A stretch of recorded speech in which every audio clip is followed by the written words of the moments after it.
오늘 우리에게 주시는 하나님 말씀은 마가복음 11장 1절에서 11절 말씀입니다.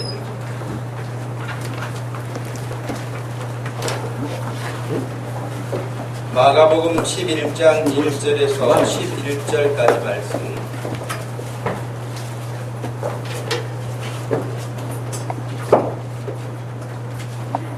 찾으셨으면 함께 말씀을 읽겠습니다.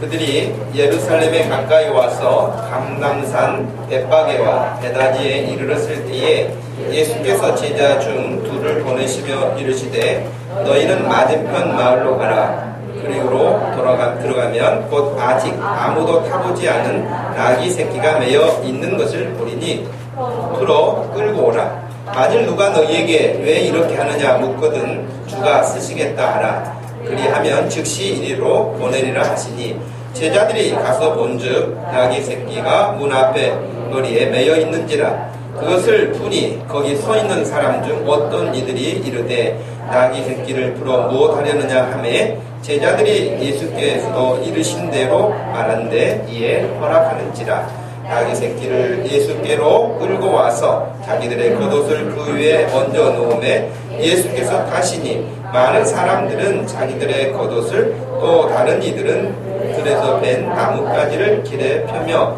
앞에서 가고 뒤에서 따르는 자들이 소리 지르되 호산나 찬송하리로다. 주의 이름으로 오시는 이여 찬송하리로다. 오는 우리 조상 다윗의 나라여 가장 높은 곳에서 호산나 하더라. 예수께서 예루살렘에 이르러 성전에 들어가사 모든 것을 둘러보시고 내가 이미 저물매 12 제자를 데리시고 베다니에 가시니라. 아멘. 찬송이 찬송되게 하는 믿음이라 제목으로 말씀을 전합니다. 예수님이 드디어 예루살렘 성에 입성을 하십니다. 근데 예수님이 예루살렘에 입성하시기 전까지하고는 약간 다른 모습을 보이시는데요. 예수님이 다른 지역을 전도를 그렇게 많이 다니셨고 활동 반경이 넓으셨는데도 불구하고 제자들에게 야 다리가 너무 아프니 가서 나귀 좀 빌려왔으면 좋겠다. 내가 너무 힘들다. 그래 보신 적이 없거든요. 혹은 다른 어떤 교통수단을 이용하여서 그렇게 생활을 하지 않으셨거든요. 그런데 예루살렘까지 잘 오셨는데 예루살렘 성에 들어가시기 직전에 제자들을 부르시고 그들에게 말씀하신 장면을 우리가 지금 읽었습니다. 지금 감람산 벳바게와 베다니에 이르렀을 때에 라고 되어 있는데요. 벳바게라고 하는 지역은 예루살렘에서부터 동쪽으로, 그러니까 감람산 올리브 산이라고도 하는데요. 그 산등성이에 형성된 마을인데 그 지역은 아마 무화과가 많이 나는 지역인가 봐요. 그래서 히브리어로는 베이트 파게라고 하는 단어를 쓰는데 무화과의 첫 열매라는 그런 뜻을 가지고도 있어요. 그러니까 예를 들면 우리나라에서도 어느 지역에 가면은 참외 그러면은 어디 참외, 배 그러면 어디 배 막 그렇잖아요. 그것처럼 무화과가 거기 많이 나는 지역이기도 해서 그런 이름이 붙기도 했죠. 그런데 이미 우리가 잘 알고 있는 내용과 같이 맞은편 마을로 가서 아직 아무도 타보지 않은 나귀 새끼가 매여 있는 것을 볼 것인데 매여 있으니까 그것을 풀어서 끌고 오너라 그러십니다. 만일 누가 너희에게 왜 이렇게 하느냐 묻는 사람이 있거든 그에게 이렇게 대답하라. 주가 쓰시겠다 하라. 굉장히 좀 당황스러운 말이지 않습니까 여러분? 오늘날로 이걸 좀 바꿔서 말한다면요. 예수님이 잘 오셨는데 우리 중에 누구를 부르시더니 야 저쪽 길 건너가면 벤츠가 있는데 키가 꼽혀 있을 것이다. 아직 아무도 타보지는 않았는데 시승식 하려고 아마 놔둔 것 같다. 그러니 가서 끌고 와라. 혹시 누가 물어보거든 주가 쓰시겠다고 하라. 그렇게 하면 된다. 여러분 그렇다고 한번 해보세요. 현실에도 진짜 그렇게 했다면 어떤 일이 일어날까요? 절도는 기본인데다가 그 차 산 사람도 얼마나 그것을 지금 이제 또 자기가 구입해서 마음에 아끼는 마음도 있고 그러지 않겠습니까? 그런데 갑자기 오더니 주가 쓰시겠다 하라 하니 이런 말씀을 순종하기 참 어려운 거예요, 여러분. 우리는 성경을 이렇게 그냥 읽고 지나가니까 쉬워 보이지만 여러분에게 이런 심부름 시키면 굉장히 부담스러울걸요? 괜찮을까요? 어떨까요? 뭐 여러 가지 조심스러운 부분도 우리가 생각할 수밖에 없을 것입니다. 그런데 제자들의 특징 가운데 하나는요, 예수님에 대한 이해는 잘 못해요. 예수님 말씀을 잘 못 알아들을 때가 많아요. 그런데 시키는 일은 그런 대로 잘해요. 할렐루야. 여러분, 그러니 저는 예수님의 제자들의 조건 가운데 지식적인 것도 여러 가지 말씀을 이해하는 그 폭도 깊이도 필요하지만 더 중요한 것은 예수님이 시키는 대로 하면 돼요. 할렐루야. 여러분, 가나 혼인잔치에서도 포도주가 떨어졌잖아요. 포도주가 떨어졌는데 지금 이제 마리아가 예수님에게 이야기하고 예수님이 결국에는 그 하인들에게 명령을 내렸잖아요. 지금 포도주 항아리에 포도주를 떠서 잔치를 흥겹게 하고 그러는데 포도주가 다 떨어지고 사람이 많이 왔는지 아니면 사람들이 많이 마셨는지 없단 말이죠. 근데 지금 앞으로도 잔치는 더 진행돼야 되는데 포도주가 떨어지면 그 잔치는 완전히 망치는 거거든요. 유대 문화에 있어서. 그러니까 굉장히 당황스러운 지금 상황을 만난 것이죠. 근데 예수님께 지금 그 사실을 알렸고 마리아가 예수님께서 뭐라고 하시든지 그대로 하라 그렇게 이야기를 건네주고 정말 예수님이 하인들에게 물을 갖다 보라. 아니 지금 포도주가 떨어졌는데 동문서답 같은 이야기 아닙니까?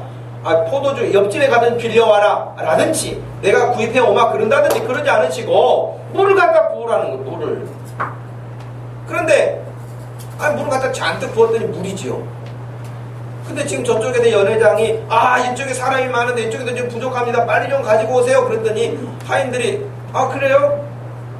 그래 예수님 그거 딱 떠다 줘라. 여러분 우리 같으면 떠다 주기가 민망하지 않겠어요? 지금 포도주가 떨어졌는데 맹물 갖다가 떠다 주면은 또 무슨 소리를 듣겠어요. 그런데도 불구하고 그 하인들은 예수님의 말씀에 순종해서 그걸 떠다가 줬어요. 그랬는데 포도주 맛이 이전하고 비교할 수 없는 아주 값진 포도주의 맛을 느끼면서 이 귀한 것을 어디서 가지고 왔는지 모른다고 그랬어요. 그러나 성경에 어떻게 기록되어 있냐면 물떠온 하인들은 알아들었어요. 그러니까 하나님의 말씀에 늘 순종하는 사람들은 그 순종의 결과가 있기 때문에 그 일을 아는 것이죠. 여러분 그래서 하나님이 무슨 말씀을 하시든지 내 이해가 잘 안 돼요. 어쩔 때는 나에게는 너무 무리한 것 같아요. 그런데도 불구하고 하나님이 말씀하신 것이면 하고 여러분 그 일을 실행해 볼 수 있는 믿음 되기를 축복합니다. 그러면 반드시 하나님의 말씀은 공짜가 없어요. 하나님의 말씀은 공허한 것이 없어요. 그렇기 때문에 오늘 말씀에서도 정말 순종하기 어려운 일인데도 불구하고 그렇게 제자들이 순종하는 걸 보면 아마 예수님이 제자들을 어떻게 보면 철도 없고 엉뚱한 생각이나 하고 그런데도 불구하고 그래도 그 제자들을 데리고 다니신 중에 그 이유 가운데 하나를 생각한다면 말을 잘 듣는 거예요. 교회에서도 말 잘 듣는 사람이 최고 좋고요. 집에서도 말 잘 듣는 자식이 최고 좋아요. 여러분 그러지 않아요? 네.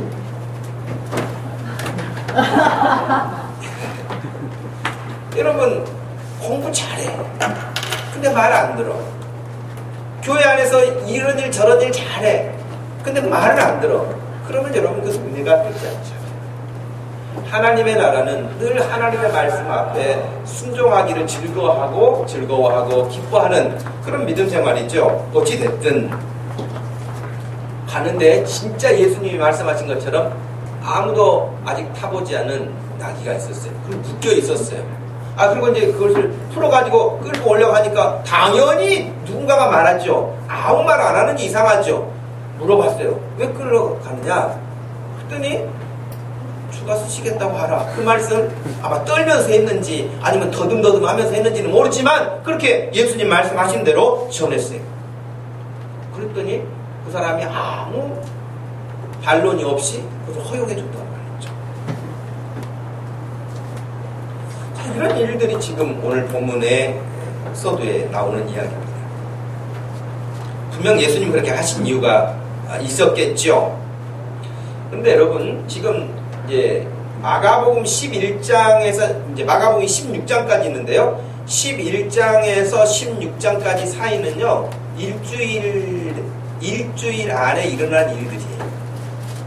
그러니까 내용상으로는 굉장히 길게 시간적으로 있어 보이지만 실제적으로는 이제 예수님이 십자가의 죽으심과 부활에 관련된 일주일 어간의 내용들이 여기 다 들어가 있는 거란 말이죠. 그래서 예수님이 11장 이전까지, 지난 10장까지만 해도 여러분 누구를 고치셨습니까? 여러분이 고침받은 거 아니니까 별로 관심이 없죠. 여러분, 지난주에 바디메오에 대한 이야기가 나왔잖아요. 그런 고침받는 역사가 10장까지 나오는데 11장부터는 예수님의 치유 사건이 없어요. 병 고치는 것도 없어요.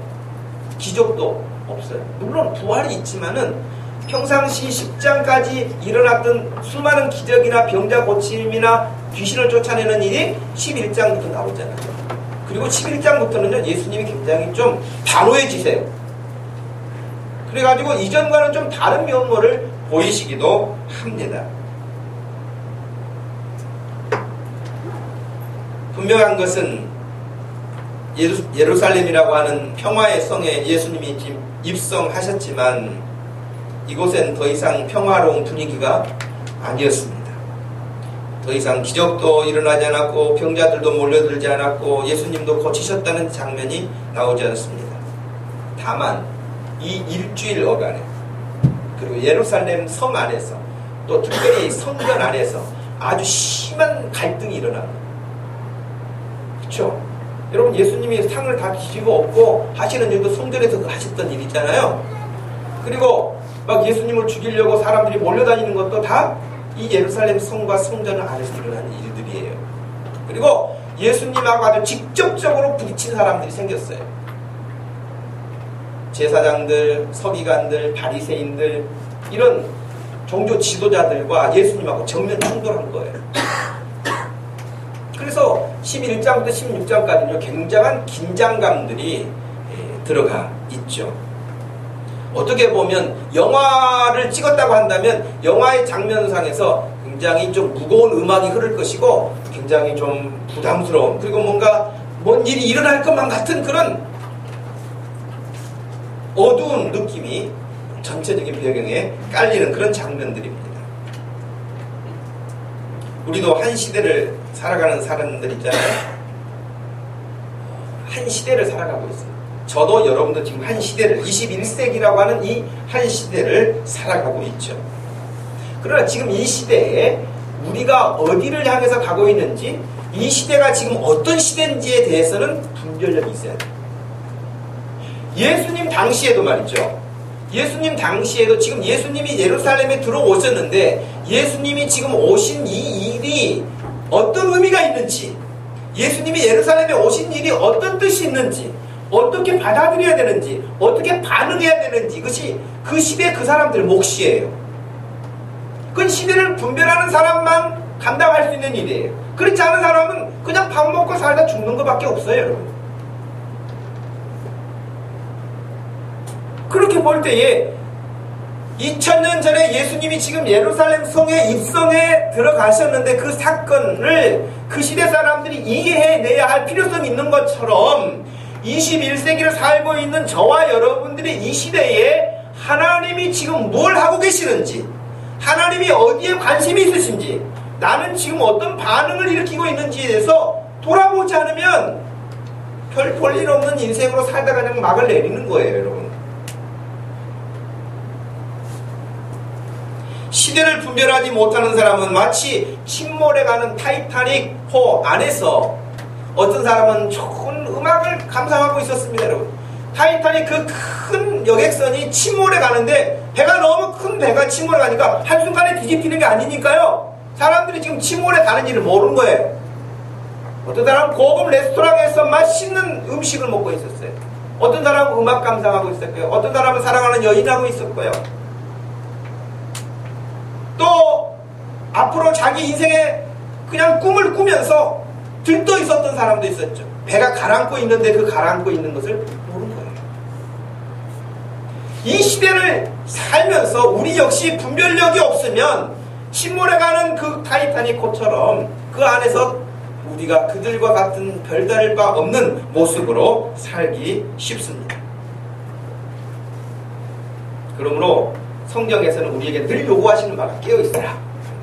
깨어있어라. 깨어있으라는 말은 분별하는 말이에요.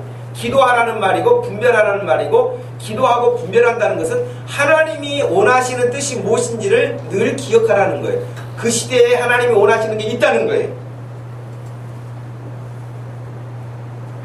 마가복음 11장에서 16장까지는 크게 세 가지로 분류를 하는데, 11장과 12장은 예수님이 말씀드린 것처럼 예루살렘 성에 가셔서, 성전에 들어가셔서 종교 지도자들과 정면으로 부딪히는 장면이 나와요. 그래서 11장 11절에 성전에 들어가시는 장면이 나오고요, 13장 1절에 보면 성전에서 나오시는 장면이 나와요. 그러니까 그 안에서 한바탕 큰 소란이 있습니다.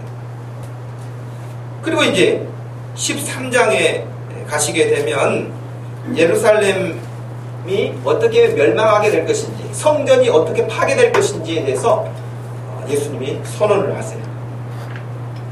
14장 이후로는 예수님이 구체적으로 이제 고난 가운데 들어가시고요, 그런 모멸감을 가지시면서 십자가에 죽으시고 3일 만에 부활하시는 장면까지가 16장으로 끝나게 되어집니다. 그런데 문제는 지금 이 일주일 상간에 일어나는 이 모든 일들을 지금 예수님은 아주 그냥 지도를 보듯이 환하게 스케줄표를 보고 계시는 거예요. 알고 계시는 거예요. 그런데도 불구하고 예수님이 가시는 그 길에 조금도 요동함이 없으세요. 흐트러짐이 없으세요. 이게 믿음의 사람들이 가져야 될 심지예요. 사람들은 부안해동한다 그러잖아요. 누가 그런다면 우르르 그냥 따라가고, 누가 이렇게 하면 이쪽으로 몰리고. 그런데 하나님의 사람들은 하나님을 바라보면서 표대를 분명하게 세우면서 시대에 흐트러짐이 없이 그 길을 가는 거예요. 역사상으로 믿음의 사람들이 다 그렇게 살아왔습니다. 그리고 지금도 역시 그렇게 살아갑니다. 오늘날도 예수 믿는다는 사람들 많습니다. 그러나 모두가 다 하나님을 기쁘시게 할 수는 없을 거예요. 그렇진 않습니다. 역사상도 그랬고요, 과거에도 그랬고요, 신약에서도 그랬고 구약에서도 그랬고요, 지금도 그렇습니다. 그러므로 원하기는 저와 여러분들이 하나님이 기뻐하시고 원하시는 뜻을 따라서 거기에 순종하고 따라가는 그런 복된 인생이 되어야지, 모양은 다 갖추고 있는데 내용이 부실하다고 한다면 그건 의미가 없지 않겠습니까? 흐트러짐이 없는 자세로 예수님은 죽음도 두려움이 없이 그 길을 걷고 계십니다.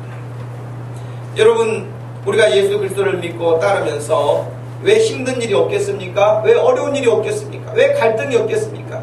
그럼에도 불구하고 그런 일들을 만날 때에 하나님 앞에서 우리 주님이 가셨던 그 길을 같이 생각하고 걷고 함께 주님과 그 십자가의 길에 이르기까지, 어찌 보면 죽음의 자리에까지 가는 것입니다. 우리의 믿음은 그 믿음이에요. 적당하게 요령 피우다가 분리하면 빠져나오는 그런 믿음이 아니고요, 우리 주님이 가셨던 그 길을 가는 거예요.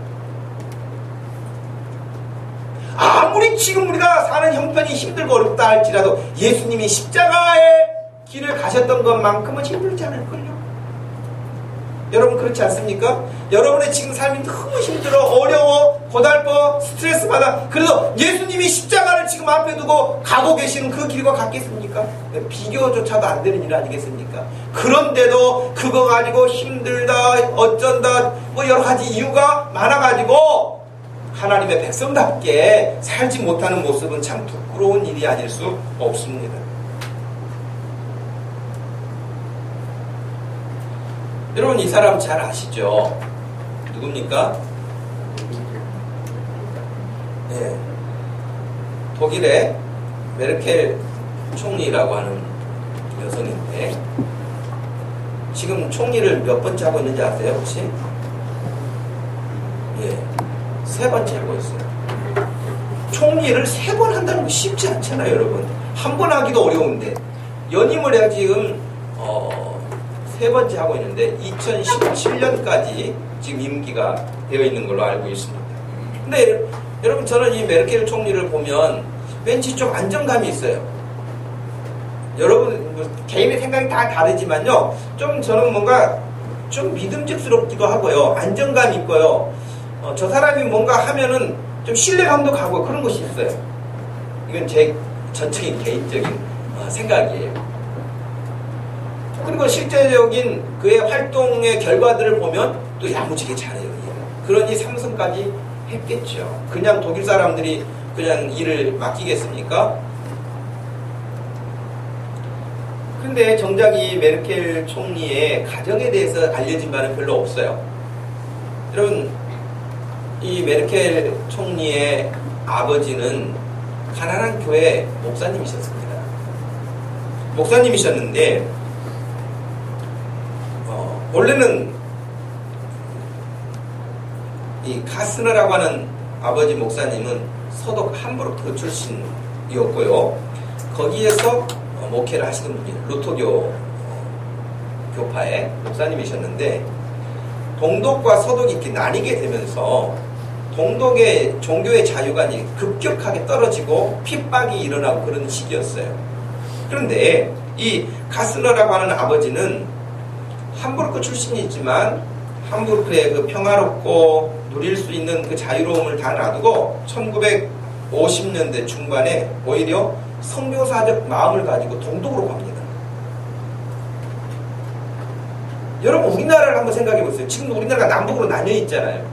나뉘어 있는데 북한에 있었던 목회자들이 다 남쪽으로 내려왔잖아요. 우리가 지금도 소래노예인데 소래노예도 황해도에 있는 소래교회에서 따온 이름이거든요. 그 전에 있던 노예도 황해노예거든요. 남한 쪽에 황해노예가 있을 이유가 없죠. 왜 만들어졌겠어요? 다 그쪽에서 넘어오신 분들이 이쪽에서 남한에 정착하면서 이루어진 일들이에요. 그럼 전국적으로 북한, 함북, 함남 이런 노예 다 있습니다. 평양노예 다 있어요. 그러니까 그 북한에서 다 남쪽으로 내려왔는데 반대로 이 메르켈 총리의 아버지는 남쪽에 있다가 북쪽으로 넘어간 거예요. 그 길이 무슨 길이겠어요? 십자가의 길이겠죠. 편한 길, 안전한 길, 보장된 길을 가고 싶지 누가 생명의 위협을 느끼는 길을 가겠습니까? 근데 이 카스너라고 하는 목사님은 동독으로 올라갑니다. 사회주의 체제하에서 이 메르켈 총리가 산다는 것은 결코 쉬운 일이 아니었고 더 목사의 딸로 산다는 것은 더 어려운 일이었다는 거예요. 그의 자서전을 보면은 참 힘들고 어려웠던 이야기들이 많습니다.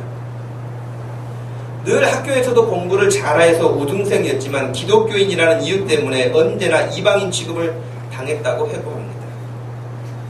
그는 라이프니치 대학에서 물리학을 공부하고 박사학위까지 취득하게 되는 그런 사람이지만 통일이 되고 나서 이제 정치에 입문하여서 이렇게 총리까지 된 것이에요.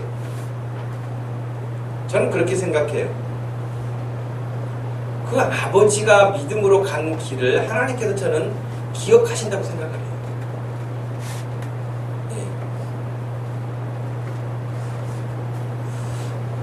참 쉬운 일은 아니죠, 여러분. 쉬운 일은 아니에요. 북한에 가가지고 그냥 바로 죽을 수도 있거든요. 그리고 실제로 남북 분단된 이후에 북한 지역에 목회자들이 너무 많은 목회자들이 순교를 당했죠. 예수 믿는 성도들도 그렇고요. 지금도 발각되면 그렇게 사형을 당하는 것이 북한 지역 아니겠습니까? 그런데 그런 상황에서 북쪽으로 올라가서 나는 죽으면 죽었지 라고 하는 그런 마음을 가지고 간다는 게 쉽지 않을 거예요. 또 동독과 북한은 또 달라요. 다른 점이 있어요, 여러분. 그래도 사회주의 국가인데도 불구하고 목사의 딸로 살 수 있는 그런 환경이었어요. 북한은 아예 그것조차 없는 데 아닙니까? 다르긴 하지만 그럼에도 불구하고 그 아버지가 동독을 향해서 발걸음을 옮겼다고 하는 것은 사람들이 다 그 땅을 버리고 내려올 때에 거기에 남아있는 사람들을 향해서 간 거란 말이죠. 죽음의 길을 간 것이죠. 십자가의 길을 간 것이죠. 저는 하나님께서 그 아버지의 그 믿음을 귀하게 보실 뿐만 아니라 그 자손들에게 메르켈 총리의 뭐 신앙 칼라가 어떤지 뭐 깊이까지는 우리가 다 모르지만 그럼에도 불구하고 그가 분명히 목회자의 딸로 믿음을 가지고 지금도 정치를 하고 있습니다. 그가 정치 취임할 때, 총리 취임할 때 말라기서를 인용하려고 하는 연설문을 썼다. 그러나 이제 그 밑에 비서들이 여러 가지로 만류해서 그것을 옮기지 못했다 하는 그런 이야기까지 기사를 본 적이 있습니다. 여러분, 지금 당장 손해보는 것 같아요. 그런데 주님이 원하시는 길을 가면 반드시 승리할 줄로 믿습니다. 네. 지금 당장 눈에 잡히는 것이 없는 것 같아요. 그러나 하나님은 보고 계십니다. 하나님은 알고 계십니다. 하나님은 갚아주시는 분이십니다. 그러므로 여러분, 하나님 앞에서 믿음으로 행하는 것들은 어떤 것도 헛된 일이 없어요. 열심히 하세요. 충성하세요. 하나님을 기쁘시게 하세요. 여러분, 그것은 여러분 인생에 여러분 자신에게 복일 뿐만 아니라 여러분 자녀손들에게도 선한 열매로 하나님이 축복하실 것을 믿습니다. 네.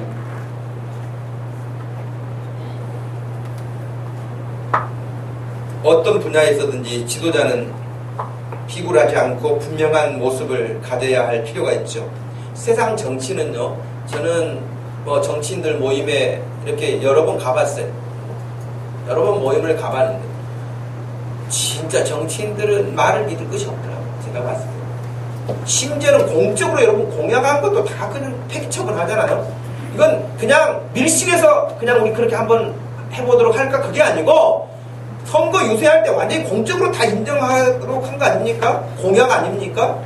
그런데도 불구하고 그것이 완전 다 파기되고 되고 다 무시됐죠. 그건 너무 허다하죠. 여기서 금방 이야기하고 이쪽에 가서 딴소리 하는 사람들 많아요. 많습니다. 다라고는 할 수 없지만 많습니다. 자기의 목적을 이루기 위해서는 권모술수를 수단 방법을 가리지 않는, 정치만 그러겠습니까? 세상에 사업하는 사람들도 이익을 위해서는 상대방이 이걸 먹었을 때 몸에 독성이 되고 해가 되는데도 불구하고 팔잖아요. 얼마나 무서운 사람들입니까? 그런 걸 생각한다면 예수 믿는 사람들은 비록 손해를 볼지라도 반듯하게 주님이 말씀하신 그 길을 가는 사람이 예수 믿는 사람이요, 거짓과 싸워서 거짓과 타협하지 않고 진실함을 가지고 가는 사람이 예수 믿는 사람의 삶의 방식인 줄로 믿습니다. 네. 저와 여러분들이 고집스럽게 가야 할 길이에요. 그런데 우리가 가는 길이 미련해 보이고 바보 같고 아무것도 얻는 것이 없어 보일지 몰라도, 사람들은 잊을지 몰라도 하나님은 기억하시고 하나님은 분명히 그 일들을 다시 우리에게 선으로, 생명으로, 복으로 돌려주시는 분이시기에 우리는 사람을 신뢰할 수는 없지만 하나님은 철저하게 신뢰하고 또 신뢰해도 손해가 되지 않을 줄로 압니다. 그러면 왜 예수님은 가시던 길을 멈추고 왜 어린 나귀 새끼를 끌어오라고 하셨을까요? 갑자기 다리가 아프셨을까요? 갑자기 거기서 뭔가를 좀 이렇게 위세를 가져보고 싶은 생각이 들으셨을까요? 그렇지 않습니다. 여러분, 예수님은 철저하게 하나님 아버지가 원하시는 스케줄을 점검하면서 그 길을 따라가는 사람이에요. 우리와 같은 몸을 가지고 계셨지만 철저하게 그렇게 살 수 있는 것을 우리에게 보여주신 분이에요. 그러면 예수님이 왜 어린 나귀를 타셨을까? 여러분, 스가랴서 9장 잘 아는 말씀이에요. 연결되어 있는 말씀, 스가랴서 구약 성경, 학계 스가랴 말라기, 바로 마태복음 앞에 있죠. 스가랴서 9장 9절 말씀을 찾으셔서 우리 한 목소리로 읽어보겠습니다. 스가랴 9장 9절 말씀입니다. 시온에 따라 크게 기뻐할지어다. 예루살렘에 따라 즐거이 부를지어다. 보라, 내 왕이 내게 임하시나니 그는 공의로우시며 구원을 베푸시며 겸손하여서 나귀를 타시나니 나귀의 작은 것 곧 나귀 찢기니라. 스가랴가 이 말씀을 이미 예언했어요. 앞으로 메시아가 올 터인데 메시아가 오시게 되면 이런 일들이 일어나게 될 것이다. 그는 나귀, 어린 나귀를 타고 입성하게 될 것이라고 이미 예언하십니다. 학개, 스가랴, 말라기 이 세 선지자는 여러분 이스라엘 역사 가운데 포로 생활을 마치고 돌아와서 활동했던 사람들이에요. 그렇기 때문에 그 시대 사람들에게도 이야기를 했지만 동시에 앞으로 되어질 일들에 대해서도 메시아가 오시는 그 일에 대해서도 이야기를 했는데 이스라엘 사람들은 이 말씀을 어떻게 이해했냐면요. 여러분 이스라엘 사람들이 북쪽 이스라엘 사람들이 기원전 722년 아수르에게 완전히 나라를 뺏기고 망해요. 나라가 북쪽 10지파가 먼저 망했어요. 조금 더 있다가요 남쪽 유다도 망합니다. 기원전 586년에 망해요. 바벨론에 의해서 이번에는 망해요. 아수르를 바벨론이 삼켰거든요. 그러니 바벨론이 이제 남쪽 유다까지 완전히 점령한 거예요. 근데 여러분 북쪽 이스라엘도 남쪽 유다도 멸망한 이유가 뭡니까? 원인이 뭡니까? 불순종이에요. 하나님께 불순종이에요. 성경에 분명히 그렇게 나왔어요. 뭐 그 나라가 강대국이니까 먹힌 게 아니고요. 하나님께 불순종이에요. 온갖 우상 숭배, 하나님을 떠난 그들의 죄 때문이었거든요.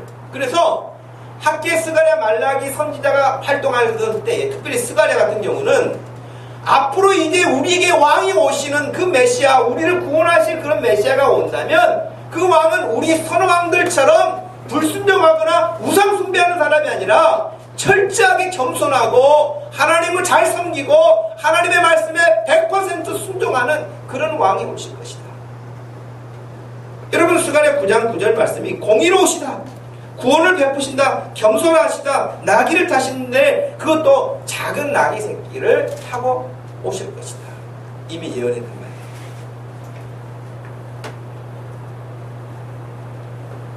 그 말씀이 지금 이루어진다고 예수님이 사람들 앞에서 상징적으로 보여주시는 거예요.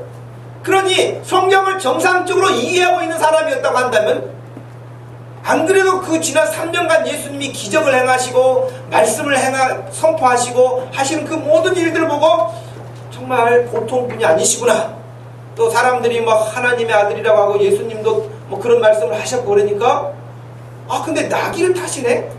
그럼 진짜 스가랴가 예언했던 그 메시아란 말인가? 이렇게 연결되는 것이 당연한 거예요. 그래서 여러분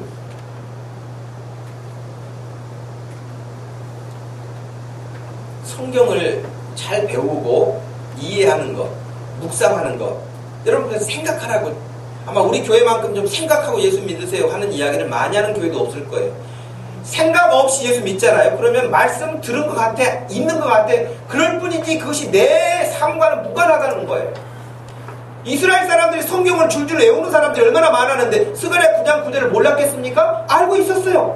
알고 있었지만 지금 자기들 앞에서 이루어지는 그 일은 또 모르는 거예요.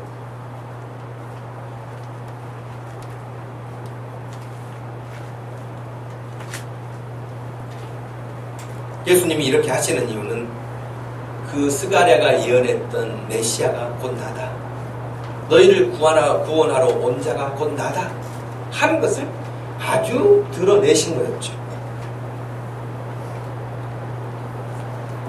이 시대를 살면서도 예수님 그러면은 그냥 이웃집 사람 아들 알듯이, 혹은 뭐 종교가 다양한데 뭐 예수 뭐 그렇게 아는 사람이 얼마나 많고, 교회를 다니는 사람들 중에도 예수님 그러면은 예수님에 대해서 뭐 줄줄줄 이야기도 하지만 본질적으로 예수님 앞에 한 번이라도 맞닥뜨려서 자기의 심각한 죄악의 문제를 생각해보지 못한 사람이 수다합니다.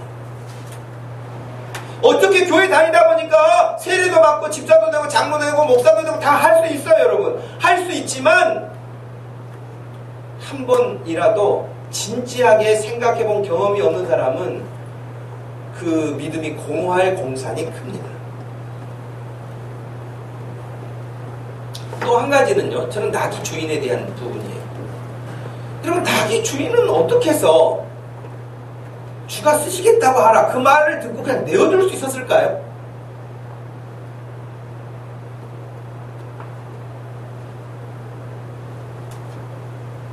제가 여러분 집에 신방 가가지고 집사님 통장 좀 내놓으세요. 왜요? 주가 쓰시겠대요. 그러세요. 기다려왔어요. 그런 사람 있겠어요?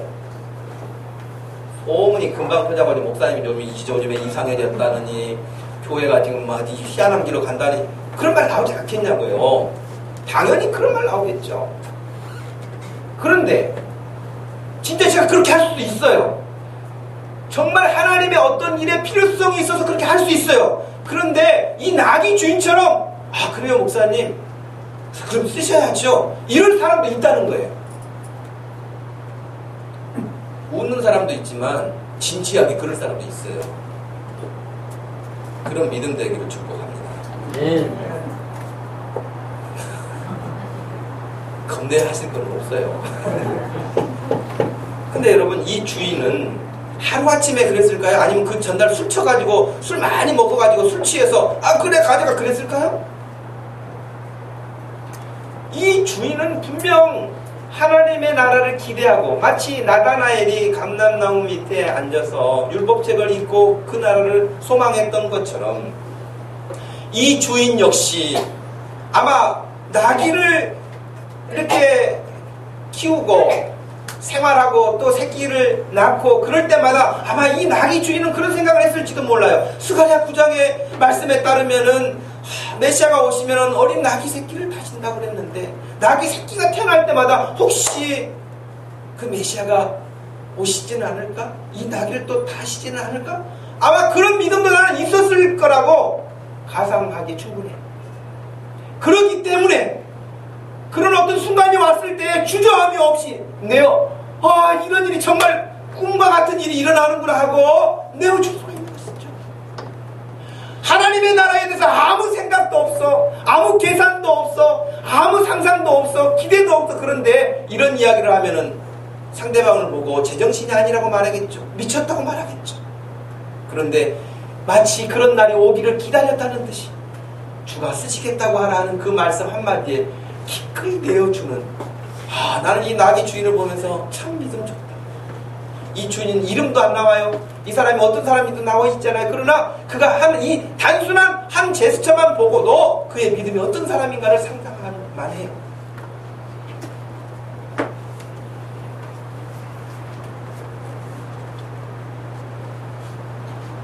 여러분 예수님이 나귀를 몇 번 타셨을까요?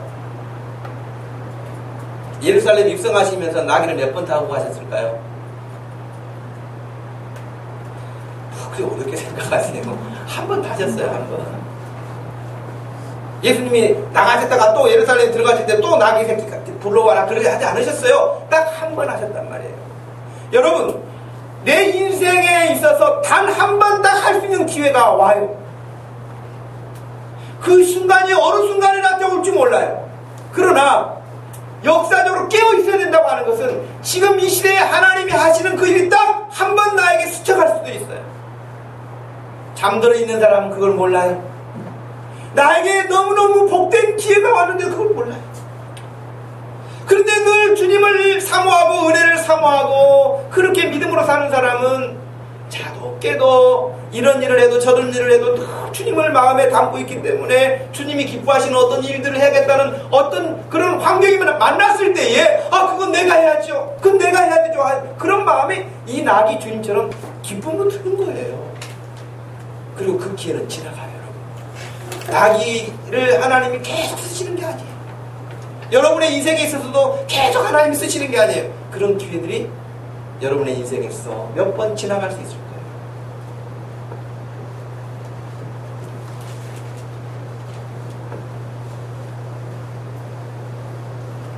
하나님께서 여러분의 재능도, 여러분의 가지고 있는 재산도, 여러분의 가지고 있는 장래의 비전도, 여러분이 가지고 있는 은사도, 그 어떤 것도, 여러분이 잘할 수 있는 그 어떤 것, 그것을 주님이 이렇게 원하실 때에 기쁨으로 기꺼이 주님 앞에 헌신할 수 있는, 충성할 수 있는, 생명 다하여 주님을 따를 수 있는 여러분 그런 믿음 되기를 축복합니다.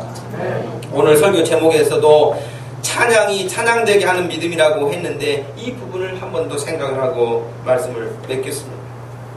여러분 찬양이라는 게 뭡니까?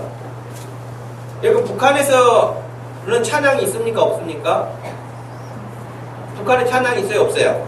있죠? 누구를 찬양합니까? 위대한 산부자를 찬양하죠. 참 대단한 사람들이에요. 김일성, 김정은, 그 다음에 그 중간이 누구예요? 김정일. 대단해요. 근데 누구처럼 찬양합니까? 거의 하나님 찬양하듯이 찬양해요. 여러분, 그 사람들이 집에 가면은 전부 다 이제 사진 액자 3개 달아놨겠네. 김일성부터 김정일이, 김정은 3개를 달아놓지 않았겠습니까? 그리고 모든 것이 저 위대한 수령으로부터 나에게 주어진다고 그렇게 믿잖아요. 네? 그리고 뭐 김일성의 그 전천후적인 전설적인 이야기는 너무 많지 않습니까? 솔방울을 집어 던졌는데 수류탄이 됐다, 뭐 이런 이야기는 뭐 그냥 흔한 이야기 중에 하나이고, 여러분 지금 김정은이도 7살 때 비행기를 몰았다고 그러잖아요. 믿거나 말거나 하지만 하여튼 그런 사람들 그렇게 세뇌시켜가지고 대단한 사람이야, 저런 사람이니까 우리나라 지도자가 돼야 돼, 순종해야 돼, 따라야 돼, 그런 세뇌 교육이겠죠. 찬양이 있습니다. 거기도 찬양. 우리가 하나님을 찬양해요. 우리가 하나님을 찬양한다고 하는 것은 무슨 뜻일까요? 찬양한다는 것은 높인다는 의미가 있어요. 존중한다, 존경한다, 경외한다, 이런 것들이 다 들어가 있어요. 찬양 안에는.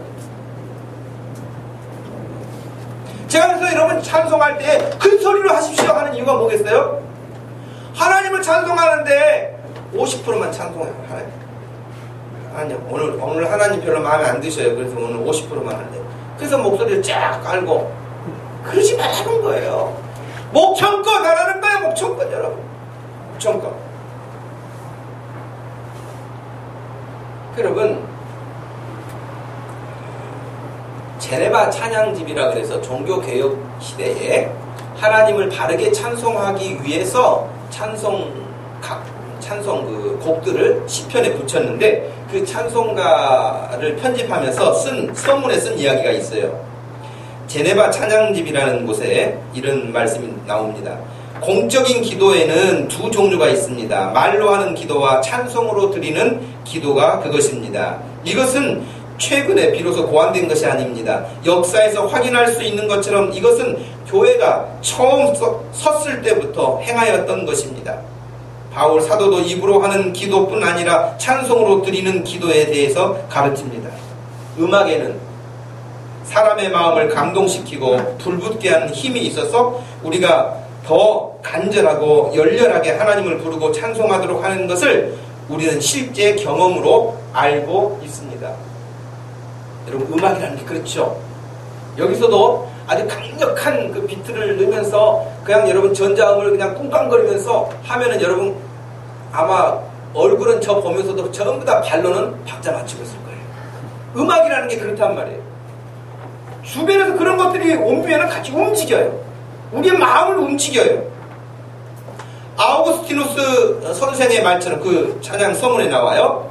노래가 경박하거나 경솔해지지 않고 장중하고 위험이 있도록 주의를 기울일 필요가 있습니다. 또한 식탁에서나 집에서 사람을 즐겁게 하려고 부르는 노래와 교회에서 하나님과 그분의 천사들 앞에서 부르는 시편과는 매우 큰 차이가 있습니다. 요한 칼빈이라는 사람이 1557년에 쓴 시편 주석 서문에서도 이렇게 밝힙니다. 칼빈에 따르면 첫째, 시편은 영혼의 모든 부분의 해부로서 거울처럼 우리의 영혼을 보여주고 우리의 감정을 하나님께 드러내도록 한다. 둘째, 시편은 하나님께 찬미의 제사를 드리는 무오한 법칙을 제시한다.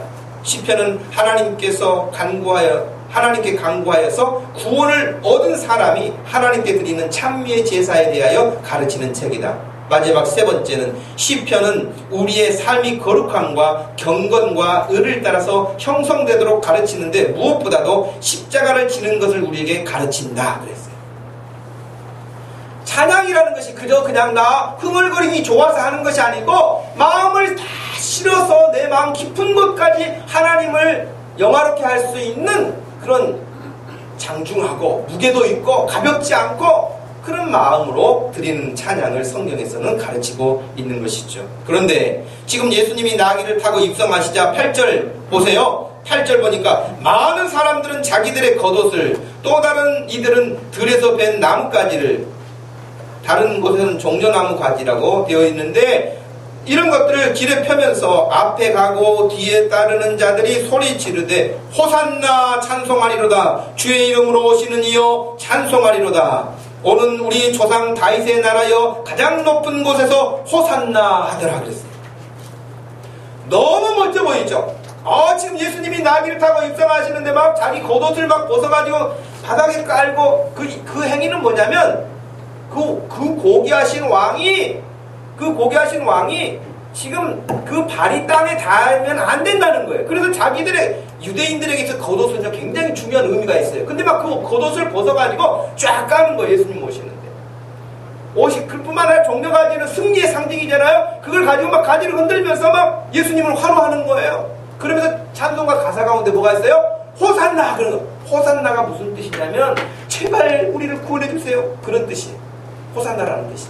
우리를 구원해 주세요. 근데 오늘 찬송되게 하는 믿음이라고 그랬잖아요. 여러분, 형식도요, 지금 내용도요, 다 좋아요. 근데 이들의 찬송을 주님이 받지 않으셨어요. 왜 그러셨을까요? 이들이 지금 화로하는 것은 그들이 원하는 화로였어요. 이제 다윗의 자손으로 오시는 예수여, 당신이 왕의 만왕의 왕이 되셔서 이제 다윗 나라가 다시 강력하게 일어나서 우리가 로마로부터도 해방되고 세상 만국을 다스리는 그런 나라가 될 것입니다. 당신은 그런 능력이 있습니다. 그러면서 예수님을 세상의 왕으로 세우기 위해서 그들은 노래 불렀던 거예요.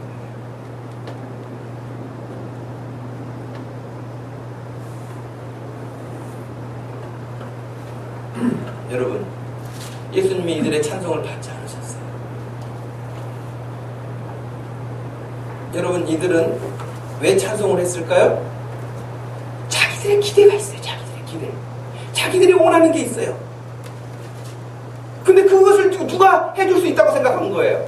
예수님이 해줄 수 있다고 생각한 거예요. 그래서 예수님을 막 높여요. 할렐루야 호산나 그랬던 거예요. 근데 이 사람들은요, 어느 때라도 돌아설 수 있어요. 어느 때 돌아서죠? 지금은 호산나 그러면서 이렇게 열렬하게 환영하지만 자기의 유익을 위해서, 자기들의 이익을 위해서, 자기들의 계산을 위해서, 자기들이 원하는 뜻을 위해서는 그렇게 했지만 반대로 조금이라도 손해가 될 것 같으면 손 내립니다. 호산나 하지 않습니다. 그리고 어떻게 합니까? 불과 며칠 후에 이 사람들이 빌라도 앞에서 예수 죽이라고 한 사람이에요. 이렇게 열렬하게 환영했던 사람들이 불과 며칠 후에 예수님 십자가에 못 박아 죽여야 된다고 그렇게 외친 사람들이라고요. 자기들이 원하는 것에 자기들의 욕구를 채우기 위해서, 자기들의 꿈을 이루기 위해서 예수님을 갖다 쓰는 도구처럼 찬양일 수 없어요. 우리가 막 기쁘고 우리가 그냥 멘탈이 나갈 수 있도록 그렇게 하는 것이 찬양이 아니라 하나님 그분이 기뻐하시는 일에, 그분이 내게 주신 은혜를 감사하고 나를 구원하신 일에 감사하고 내가 어찌할꼬 하는 그 마음으로 주님 앞에 드려지는 찬양이 주님이 받으실 만한 믿음의 찬양이 될 줄로 믿습니다. 그런 찬양을 준비하고 그런 마음을 준비하고 그런 믿음으로 하나님께 예배할 때, 찬양할 때 하나님이 받으시는 찬양이 되는 거예요. 그렇게 찬양하는 사람은요, 환난과 핍박이 와도 굴하지 않습니다. 무너지지 않습니다. 이 사람들처럼 며칠 수에 상간에 마음이 바뀌어가지고 십자가에 못 박으라고 외치는 사람들처럼 그렇게 변덕을 부리지 않습니다. 고난이 와도요, 힘듦이 와도요, 손해를 보더라도요, 날 구원하신 그분을 향하여서 찬양하고 감사하고 예배하고 내 생명을 빼앗긴다 할지라도 가는 그 믿음의 찬양이야말로 하나님이 받으실 만한 기쁨의 찬양이 되는 것이죠. 저와 여러분들이 이 시대를 살면서 나 조금 알아주지 않는다고, 나 조금 불편하다고, 나를 좀 무시한다고, 내 자존심 상한다고, 여러분 그 수준에서 언제까지 우리가 머물러야 되겠습니까? 하나님, 제 자존심은 없어도 좋아요. 저는 망가져도 좋아요. 저는 쓰러져도 좋아요. 주님이 찬송받으실 수 있다고 한다면, 내가 하나님의 일할처럼 그리 되어서 하나님의 영광을 받으실 수 있다고 한다면 기꺼이 그 길을 예수님처럼 갈 수 있게 해주세요. 그것이 믿음 아닙니까? 여러분들이 그런 믿음을 가지고 나갈 때에 그의 나라와 그의 의를 구하라. 그리하면 이 모든 것을 더하여 주시는 하나님의 선하신 손길이 저와 여러분들의 삶을, 또 우리 교회를 복되게 축복하시고 이끌어 가실 줄로 믿습니다. 기도하겠습니다. 하나님, 우리가 주님을 마땅히 찬양해야 하는데도 불구하고 어떤 때는 내 기분에 따라서, 어떤 때는 내 욕심에 따라서 주님을 따르기도 하고 믿기도 하고 찬양하기도 하고 너무나 변덕이 심한 거 아닙니까? 하나님, 우리의 이렇게 연약한 모습들이 인간이니 약하니 당연한 것처럼 늘 노래하지 않게 하시고 결단하게 하시고 우리 주님을 따라가는 그 믿음의 길에서 이탈하지 않게 하시고 더 분명하게 이 시대적 소명을 감당할 수 있는 믿음의 사람들이 되게 하여 주시옵소서. 감사가 있는 찬송, 감격이 있는 찬송을 드리게 해주시고 하나님을 기쁘시게 하는 예배자들이 다 되게 하여 주시옵소서. 저희가 예배할 때마다 이곳에 함께 임재하셔서 영광 받으시는 주님을 찬양하오며 예수님의 이름으로 기도하옵나이다. 아멘. 다 같이 자리에서 일어나셔서 약한 나로 강하게 찬양합니다.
지금은 우리 주 예수 그리스도의 구속의 은혜와 우리 하나님 아버지의 극진하신 사랑과 성령 하나님의 위로 교통하심이 이 시간도 진정으로 주님을 예배하고 찬양하며 주님 가신 그 길을 함께 걷기 원하는 사랑하는 모든 성도들 머리 위에 지금부터 영원토록 함께 계실지어다. 아멘.